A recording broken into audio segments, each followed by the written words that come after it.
지난번에 예고해 드린 대로 오늘은 할례에 대해서 말씀을 드리도록 하겠습니다. 할례와 세례, 그 다음에 아브라함이 하나님의 말씀을 듣고 비웃음에 대해서, 이스마엘과 이삭에 대해서 이렇게 대충 큰 흐름은 그렇다고 말씀을 드립니다.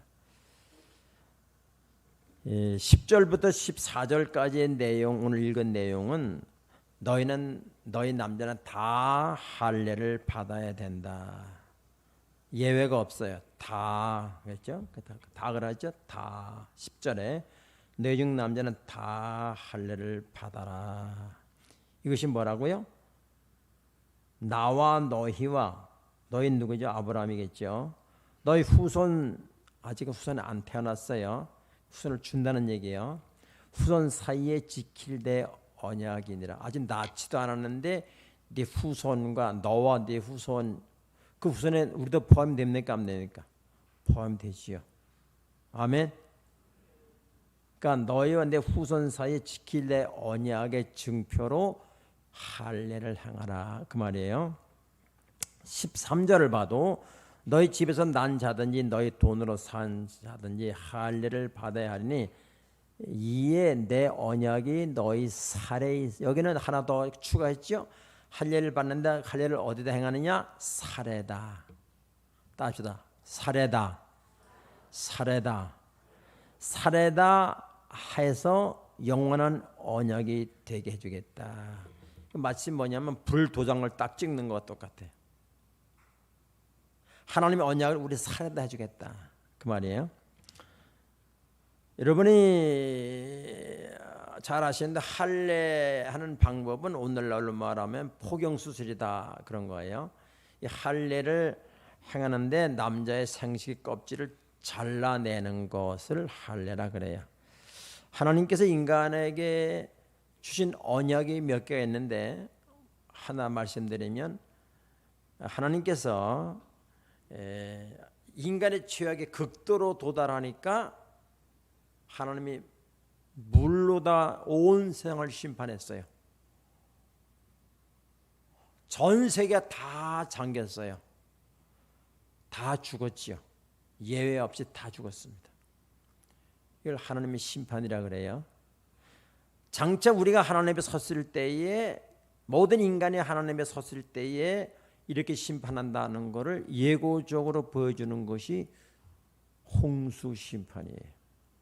과학자들은 홍수 심판을 다 인정하는 거 아시죠? 오히려 과학이 인정하는 거예요. 그런데 그 중에서 살아남은 사람이 있어요. 누구냐? 방주 안에 들어가 있던 사람 8씩은 살아났어요. 그리고 다시는 세상을 물로 심판하지 않겠다라고 언약을 한 게 있어요. 공중에다가. 그게 뭐냐면 무지개예요. 사람들은 무지개 왜 뜬지는 과학적으로 설명하겠지만 성경 이미 얘기했어요. 무지개 반쪽만 있잖아요. 이거는 과학자들은 설명하지 못해요. 그런데 그래서 하나님의 언약의 우리는 무지개를 볼 때마다 이쁘다, 뭐 빨주노, 저 파나, 뭐 그게 이오는 게 아니고 하나님의 언약이다. 그걸 아는 사람은 귀가 열린 사람이에요. 그래서 하나님의 언약은 무지개로다가 물로 심판하지 않겠다라고 하는 언약을 준 게 무지개다. 그런데 또 하나의 언약은 뭐냐면 오늘 사람의 몸에다가 살에다가 하는 언약인데 그것은 할례다. 이것은 너와 네 후손에게 계속해서 해야 할 언약의 표징이다. 근데 여기 보니까 8일 만에 해야 된다 그랬어요. 난지 8일 만에. 그렇죠? 12절 끝에 보니까 난지 8일 만에 할례를 받을 것이라. 그 왜 하필 8일일까? 여기에 대한 학자들의 해석이 여러 가지인데 그런 여러 가지 말씀드릴 수는 없고 한 2가지만 말씀드린다면, 그래서 성경적으로 보면 여자가 출산한 지 8일째 되는 날 정결하게 된다고 레위기에서 말했거든요. 그러니까 정결하게 되는 그 첫날 8일 이후로 아무 때나 하는 게 아니라 8일째라 해야 된다 그랬어요. 8일째 할례를. 그다음에 뭐 어떤 사람은 또 말하기를 이제 성경적으로 이제 말씀드리자면 현대 의사들은 사람이 난지 8일째가 되면 이게 껍질을 잘라내는 거잖아요. 그러면 피가 날 거 아니에요. 그럼 응고가 돼야 돼, 지혈이 돼야 되는데 그 약이 없잖아요. 그러니까 내 몸에서 자연 지혈이 될 수 있는 성분이라나 그게 나오는 거가 8일째가 가장 왕성하게 나오는 시작이다. 현대 의사들은 그렇게 말을 하지만은 하나님 인간을 만든 하나님은 인계의 생체 모든 걸 다 아신 하나님께서는 미리 아시고 8일째 하라 이렇게 말했는데 성경에는 없지만은 그 의사들의 말이 성경을 뒷받침하고 있다 이렇게 말씀을 드릴 수가 있습니다. 날짜는 게 중요한 거 아닌데 하여튼 할례를 하라 해야 된다. 다 해야 된다는 게 중요해요. 다 해야 된다. 왜 해야 되느냐? 왜 해야 되느냐? 13절에 보니까 뭐라 그랬죠? 이에 내 언약이 너희 살에 있어. 하나님의 언약의 표징으로 내가 너에게 언약한 사람이야. 내가 한 언약의 표징으로 준 게 할례라. 남자 생식기의 껍질을 잘라내는 거예요. 그러면 할례를 볼 때에 하나님 언약을 기억하겠죠. 그 언약이 뭐지요? 아브라함에 하셨던 언약. 내가 너로 큰 민족을 이루고 내가 너에게 지금 말하는 팔레스타인 그 땅을 너의 영원한 내 후손에게 영원한 기업이 되게 해주겠고 너를 복된 자로 복의 근원으로 삼겠다고 하는 것이 언약인데 사람이 잊어버리니까 아예 확실하게 불도장처럼 사람 살에다가 만들어주는 거예요. 그것이 할례다. 다른 데다 손가락에 할 수 있지, 이마에 할 수 있지. 이거 표시가 나니까 그렇게 하지 않나. 그건 뭐 성경 얘기는 아니고 그냥 그렇게 생각을 합니다. 근데 성경적으로 얘기하자면 남자의 생식기는 생명의 상징이에요. 생명의 껍질을 잘라내라고 한 말은 생명을 죽이는 것과 같은 거예요. 생명을 잘라내는 거예요. 이것은 제 얘기가 아니라 성경이 그렇게 말하고 있어요.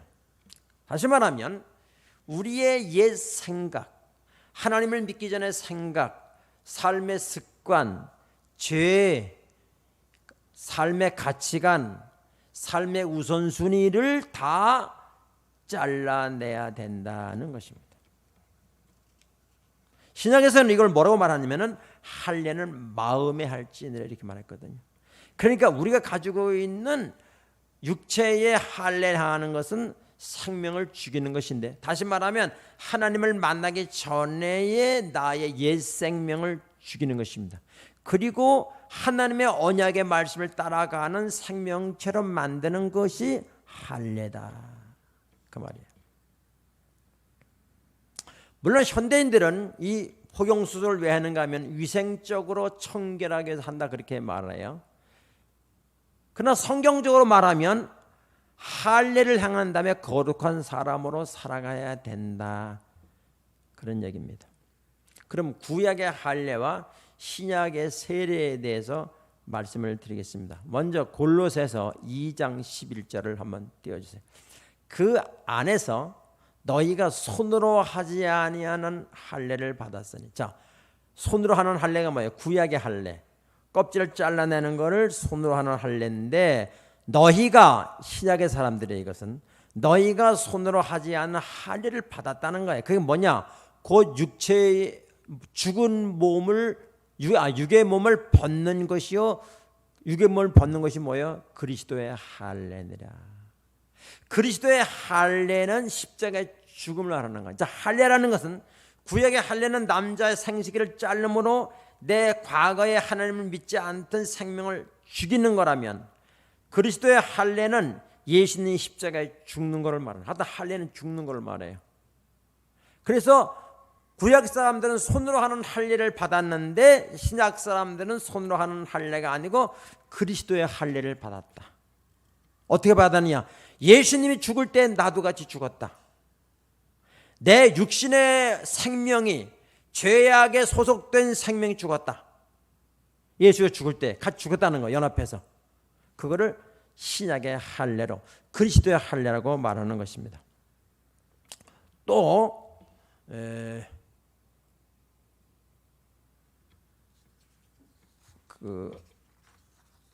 고린도 그다음 21절을 잠깐만 써봐요. 그러지 말고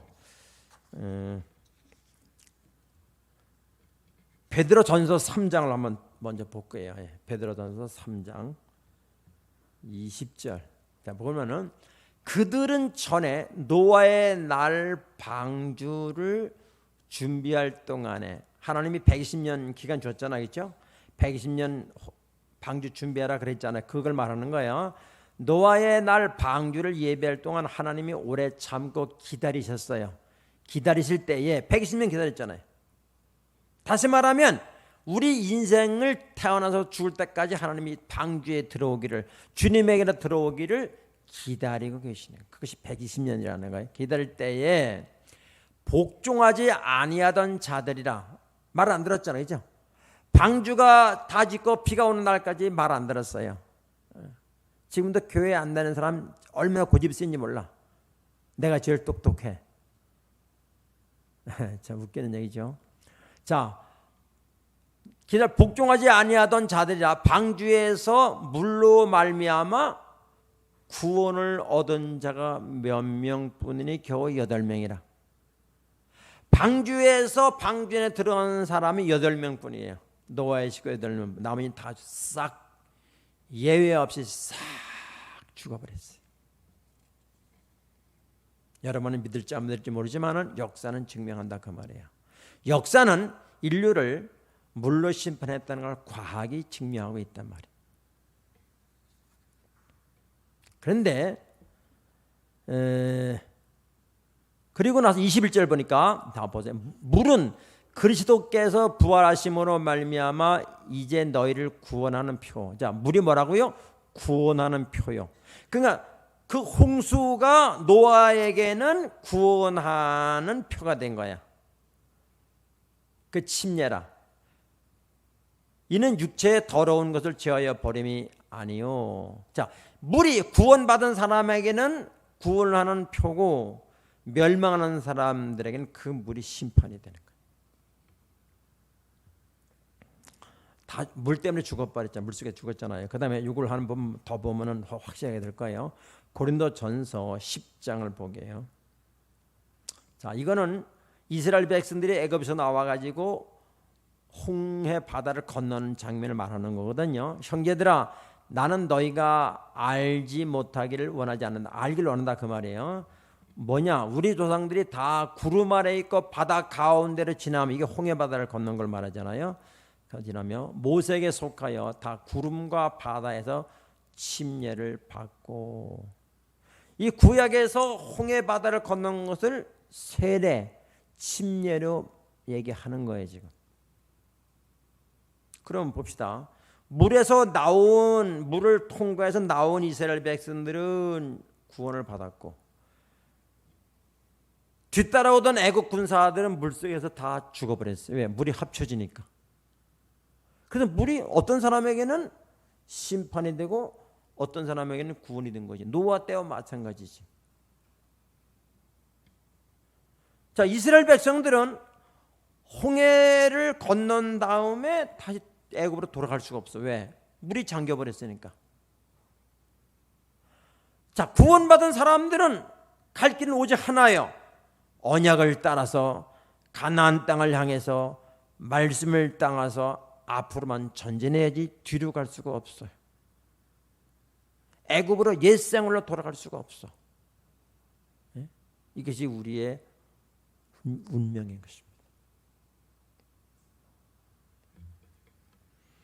우리는 죽었다는 얘기는 인간이 죽었다는 것보다도 우리의, 자, 이걸 하나 더 보고 말할게요. 로마서 2장 28절 먼저 보고 설명을 드리겠습니다. 무릇 표면적 유대인이 아니요 표면적 육신의 할례가 아니다. 외적으로 한 할례는 할례가 아니다. 할례인데 여기서 말하는 의도를 아세요? 그 다음에 오직 이면적 유대인이며 할례는 마음에 할지니. 구약 때는 육체에 살해됐는데 신약에 와서는 마음의 할례를 해야 된다. 마음의 할례가 뭐예요? 죽는 거예요. 율법의 조문이 아니라 그 칭찬이 사람에게서가 아니요 다만 하나님께서니라. 그러니까 구약 사람들이 할례를 받으면 나는 하나님 백성이다라고 생각을 했어요. 다시 말하면 이런 말이에요. 자, 8.15 광복절이 얼마 전에 지냈는데 광복절 때문에 학생들은요 무슨 생각해요? 이 날이 우리가 2번 나라 해방된 나라. 그런 생각 해봤어요? 안 해봤어요? 별로 안 할 거야 아마. 그냥 놀러 가는 거야. 이게 무슨 요일이지? 뭐 연휴 안개천 이것만 신경 쓰지 8.15 광복절의 의미를 생각 안 해요. 근데 나이 드신 분들은 그걸 생각해요. 마찬가지로 구약의 이스라엘 백성들은 할례를 향한 아인 언약의 표징이라고 했지만 후손들은 점점 그 생각이 심해져 가지고 그냥 태어나면 무조건 할례하는 거예요. 아무 생각 없이 할례만 하는 거예요.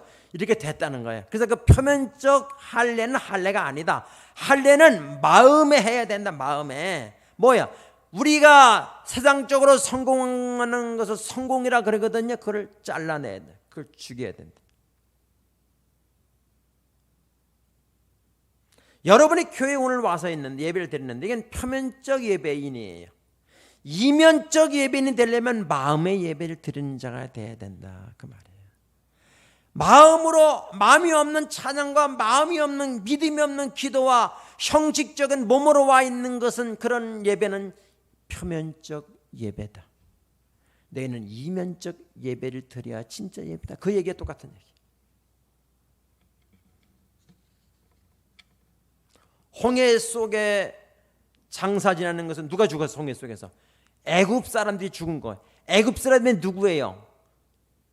하나님을 안 믿고 자기 욕망대로 살아가는 사람들이 다 홍해 속에 죽은 거죠. 그거를 할례라 그렇게 말하는 거예요. 죄의 노예로 살아가던 애굽 사람들이 홍해 속에 다 죽었잖아요.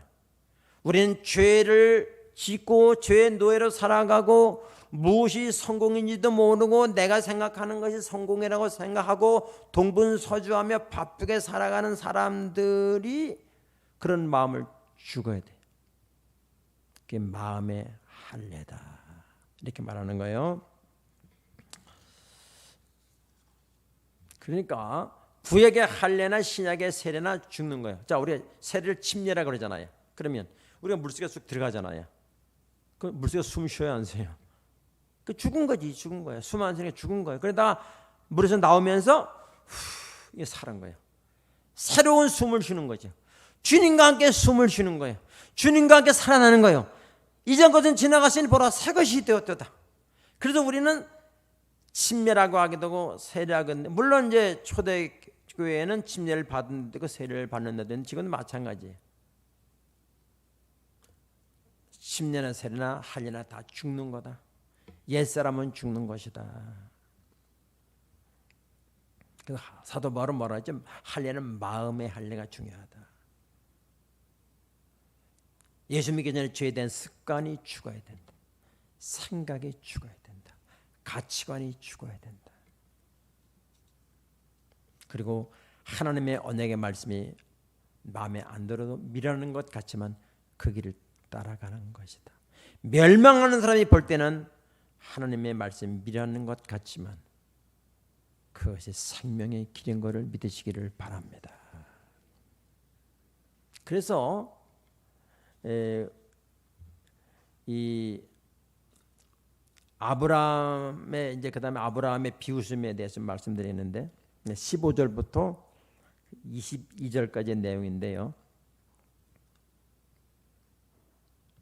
이거 이제 5절부터 22절까지는 하나님이 아브라함에 말씀하고 아브라함은 듣고 반응을 보이고 질문하고 또 하나님 말씀하고 이런 구성으로 돼 있는 거예요. 자, 15절 보면 하나님이 또 아브라함 이름이 바뀌었죠. 아브라함이 아브라함으로 아브라함의 함이라는 열국의 아비 그 다음에 사레를 사라로 바꿨죠. 사라는 모든 열국의 어미 이렇게 되는데 하나님이 아브라함에게 이르시되 내 아내 사레는 이름을 사레라 하지 말고 사라라 하라. 이름을 바꿔주는 거예요.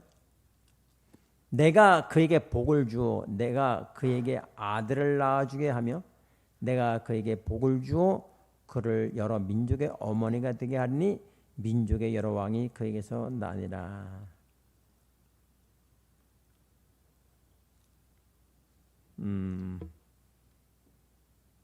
복을 줬죠. 아내에게 아브라함 아내에게 복을 줬어요. 아들을 낳아주게 하리니 누가 낳게 준다는 거예요? 내가 16절에 내가 아들을 낳게 90세 89세 된 할머니에게 아들을 내가 낳게 해주겠다. 하나님 해주시겠다는데 요 대화를 하기 맨 처음에 17장 1절에 뭐라고 그랬어요? 나는 전능한 하나님이다라고 이 말씀을 했어요. 신앙이라고 하는 것은 내 생각과 전능한 하나님의 간격을 좁혀나가는 것을 신앙의 성장이라고 말하는 거예요. 여기서 보면은 내가 그에게 아들을 낳아주게 하며 내가 그에게 복을 주어 그를 여러 민족의 어머니가 되게 해주겠다. 이건 하나님께서 15절도 하나님이 16절도 하나님께서 말씀하시는 거예요. 민족의 여러 왕이 그에서 나리라. 그랬더니만은 반응이 나와요. 17절 아브라함의 반응이 어떻게 나오는가 하면 아브라함이 엎드려 웃으며 마음 속으로 이르되 말을 안 했어요. 속으로 킥킥댔겠지. 왜? 89세 된 할머니가 아기를 낳는다니까. 우리 이성영 장로님 할머니가 살아계시거든요. 88세? 그쯤 됐을 거예요. 근데 하나님이 이성영 장로가 나타나가지고 내년 이맘때 할머니에게 아기를 낳게 해주겠다. 그래봐요. 그럼 피 웃어. 그래? 이게 뭐예요? 내 지식과 하나님의 전능하심의 충돌이요. 질문이라고 하는 것이 정당한 질문은 신앙을 더 성장하게 하지만은 남을 비판하게 하나님을 비판하기 위해서 하는 질문은 패망을 가져올 것입니다.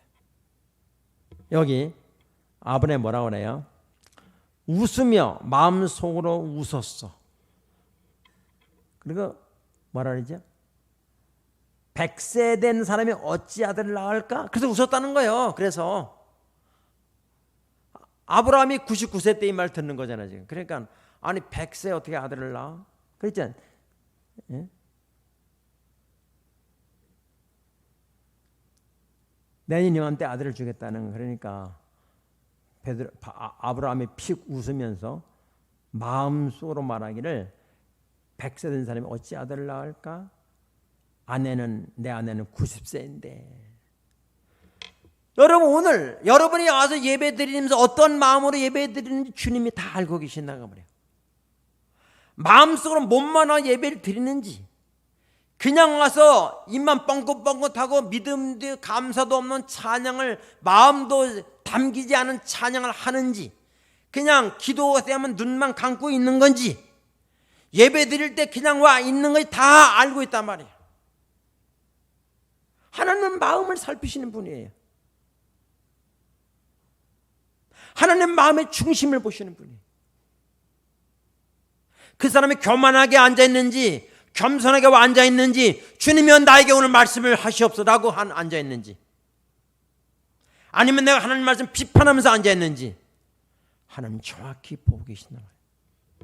그게 뭐라고 그랬어요? 그래서 속으로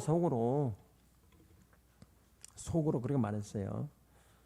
어찌 나를 출산하려 하고 18절 아브라함이 이에 하나님께 아뢰니 말을 하겠죠. 이스마엘이나 하나님 앞에서 살기를 원하나이다. 내가 이미 13살 된 내 몸으로 낳은 이스마엘 본처는 아니지만은 여종의 내 아내의 여종을 통해서 난 이스마엘이나 잘 키우겠습니다. 여기 또 내 자손이잖아요. 그것도 라고 얘기하는 거예요. 그러니까 하나님 뭐라고 그래? 또 대답하죠. 하나님 이르시되 19절 아니야 그게 아니야. 내 생각이 아니라니까. 신앙은 내 생각과 하나님 마음 충돌하는 것이에요. 그러므로 우리 기도해야 내 생각 굽혀지는 거예요. 이게 몇 년 걸려요. 내 생각 그렇게 쓸만합니까? 시대를 따라서 생각이 바뀌고 나이를 따라서 생각이 바뀌는 거예요. 내 생각 믿을 만한 게 안 돼요. 자, 보세요. 19절 아니다. 하나님이 아니다. 내 아내 사라가 내게 아들을 내 사례를 통해 내 본처를 통해서 아들을 낳게 줄 거야. 너는 그 이름을 이삭이라. 이름까지도 지어주시네. 이삭이라라. 내가 그와 내 언약을 세우리니 그의 후손에게 영원한 언약이 되리라. 후손에게도 계속 언약이 된다는 거예요. 사람은 두 주인을 섬길 수 없어요. 내 생각과 주님의 말씀을 동시에 섬길 수가 없어요. 하나님이 아브라함을 아브라함으로 사례를 사라로 바꿔줬잖아요. 그리고 아들을 낳게 해주겠다는 거예요. 내년 이맘때 이삭을 아들을 주겠다. 하나님이 하시는 거예요. 내가 하는 거 없어요. 내가 해주겠다는 거예요. 우리는 믿고 따라가면 되는 거예요. 할 일이 아무것도 없어요.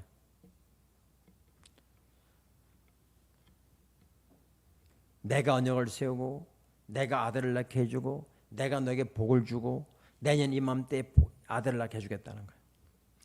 아무짝에도 쓸모없는 아브라함을 하나님 부르셔서 믿음의 조상을 세워주시는 겁니다. 하나님의 말씀을 비웃던 그를 통해서 하나님은 믿음의 조상을 만들어주는 거예요. 그 하나님은 여러분들도 아브라함의 후손인 여러분들도 그렇게 인도해 주실 줄로 믿습니다. 우리의 이름이 뭐예요? 성도예요. 목사, 장로, 권세 이런 거는 다 성도라는 이름 속에 포함이 되어 있는 거예요.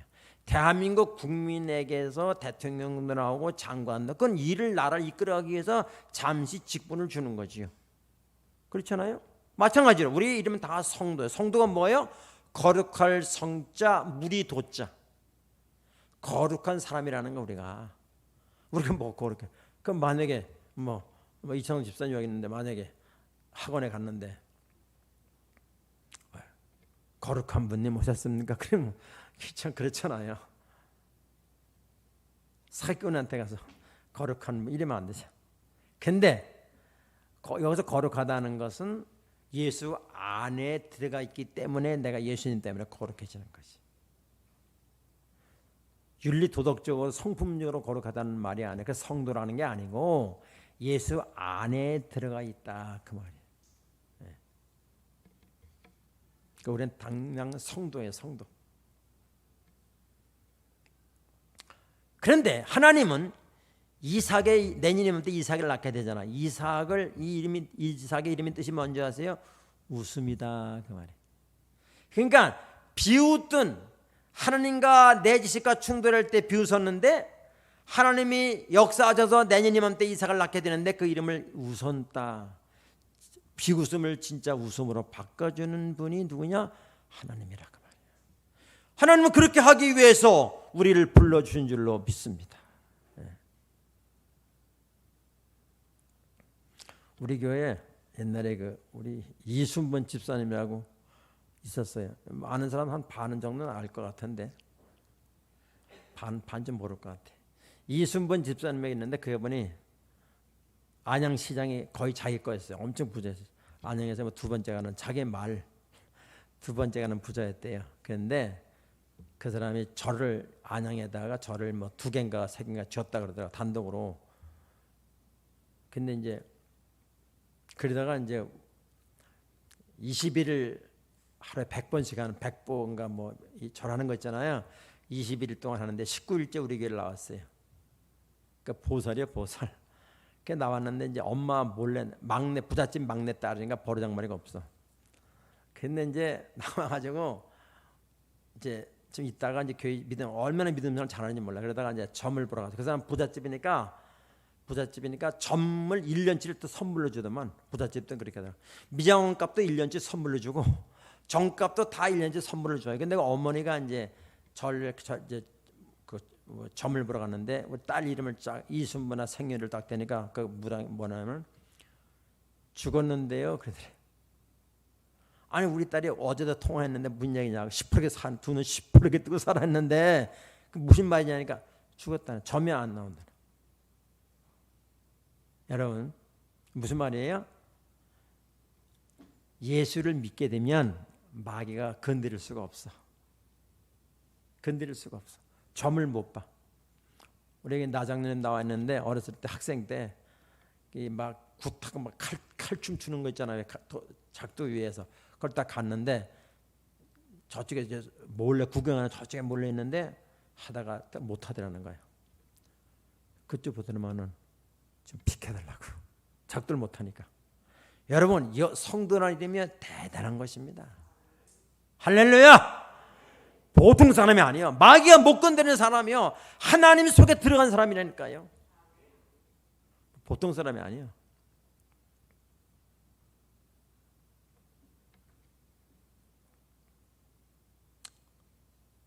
하나님께서 우리를 인도하는 사람이 성도. 누가 만들어간다? 개차반 같은 아브라함. 하나님이 너를 통해서 아들을 준다 그러는데 자기 생각대로 자기 아내의 여종을 씨바지로 해가지고서 자기 마음대로 애기 낳은 사람 이스마엘 13살이 됐는데 내가 너를 통해서 아들을 준다니까 아니 이 이삭이나 잘 키울게요. 그렇던 아브라함. 그런 아브라함도 하나님은 다듬어서 하나님의 사람으로 믿음의 조상으로 키워 나가시는 분이 하나님인 걸 믿으시기 바랍니다. 하나님이 하시는 거예요. 그리고 이제 23절부터 27절까지는 이거는 이제 그 할례를 시행하는 겁니다. 앞에 거가 반복이 되는 거예요. 마지막으로 말씀드리고 싶은 것은 이스마엘, 자기의 아내의 여종을 통해서 낳은 게 이스마엘. 그러니까 이제 자기 육신의 생각, 내 생각대로 낳은 게 이스마엘이죠. 그 이삭은 뭐예요? 하나님의 약속에 의해서 난 사람이 이삭이에요. 똑같은 아들이, 똑같은 아브라함의 아들인데 두 종류가 나왔어요. 이삭과 이스마엘. 언약의 결과인 이삭, 내 생각대로 낳은 이스마엘 달라요. 둘 다 번성해 준다고 약속은 했는데 여러분 잘 아셔야 돼요. 우리가 이 땅을 살아가면서 내 생각대로 의지에 살아가 성공한 사람이 있어요. 평안한 집도 없고 지위도 올라가고 성공됐어. 그건 이스마엘 계통의 성공이라 그 말이에요. 그럼 이삭의 계통의 성공은 뭐냐면은 남이 볼 때는 성공이 아니야. 집도 조그만 집을 얻었어. 그런데 하나님이 볼 땐 그게 성공이라 그 말이에요. 우리가 왜 자꾸만 신앙생활에 힘드냐면 내 생각대로 성공이라는 걸 쫓아서 가는 거예요. 학생들 나와 있는데 내 생각대로 공부 1등이 인생을 행복하게 합니까? 그렇지 않아요. 그 사람의 소유와 지위에 따라 행복해지는 전혀 관계가 없는 얘기예요. 저도 나이 70이 됐으니까 이미 살 만큼 살았잖아. 다 경험했잖아요. 60년 전에 55년 전에 행복과 지금과 똑같아. 행복은 소유에 있는 것이고 지위에 있는 것이 아니라 하나님과 관계에 있는 것입니다. 나를 재발견하고 내 인생을 재해석하는 것, 거기에 행복이 있다는 걸 사실 알아야 돼요. 우리 부모님들은 내 아이를 이스마엘 계통으로 키울 것이냐 하나님의 말씀을 따라 키울 것이냐 잘 결정해야 돼요. 뭐가 성공인지.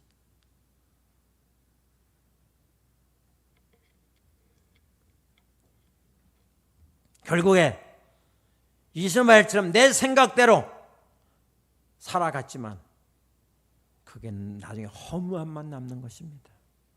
허탄함만 남는 것입니다. 그러나 내가 좀 못난 것 같고 남에게 비웃음을 당하는 것 같이 아브라함이 하나님의 말씀을 들었을 때 비웃는 거 이게 안 맞잖아. 100살에 낳은 아이들을 낳는다는 거 안 맞는 거 비웃음이 나. 우리가 남이 볼 때는 우리가 어리석은 길을 가고 있는 거잖아요 지금. 그렇죠? 그러니까 다른 사람 이방인들이 우리를 볼 때 비웃을 수 있어. 그러나 그 길을 걸어가는 거예요. 그러면 하나님이 우리를 영원히 웃게 해주실 줄로 믿습니다. 그런 사람을 바꿔주시는 거예요. 그런 사람으로.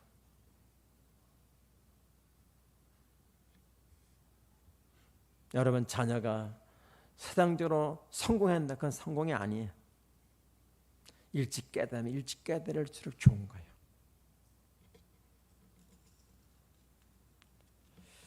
오늘 저는 내 설교를 마치려고 합니다. 사랑하는 여러분, 우리는 생각해야 돼요. 어려움을 당했을 때 자꾸 질문을 해야 돼요. 그래야 신앙이 성장하는 거예요. 좋은 질문은 좋은 신앙인을 만들어 놓는 거예요. 그러나 비판하기 위한 질문은 그 사람을 더 악하게 만들어가는 것입니다. 우리는 표면적 유대인이 아니고 이면적 유대인이 돼야 되고 할례는 마음에 해야 된다. 할례는 죽는 것이다. 내 생각들, 애굽에 묶여있는 생각들을 자꾸만 장사 지내야 된다. 예수님과 함께 죽고 예수님과 함께 부활하는 것이다. 이 그리스도와의 연합인데 이걸 우리는 할례라, 세례라 그렇게 말씀하는 것입니다. 찬양하고 기도하겠습니다.